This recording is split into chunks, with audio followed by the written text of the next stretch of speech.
দেউতা অ দেউতা দেউতা তুমি যে এইকেইদিন মোক সদায় কৈ আছিলা যে তুমি যদি তোমাৰ ভগৱানক এবাৰ ওচৰৰ পৰা চাবলৈ পোৱা আৰু তোমাক জীৱনত একো নালাগে বুলি আজি মই এনেকুৱা এটা বস্তু আনিছো দেউতা যাৰ জৰিয়তে আমি আমাৰ ভগৱানক শেষবাৰৰ বাবে ওচৰৰ পৰা চাব পাৰিম কি কৈ আছ এইবোৰ মই একো বুজি পোৱা নাই দেই এয়া চোৱা দেউতা ৰৈ ৰৈ বিনালে ticket first day first show' ৰৈ ৰৈ বিনালে এইখন চিনেমাক লৈ তেওঁ বৰ আশা কৰিছিল আৰু বেটা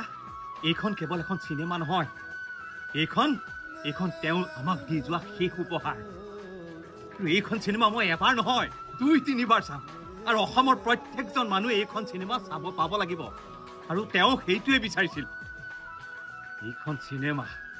এইখন চিনেমাই অসমত ইতিহাস ৰচনা কৰিব সব প্ৰকাৰ সব ব্যাপাৰী I'm an artist. নভবা কথাও হঠাতে হয় সাগে ঠিক আছে না একো নহয়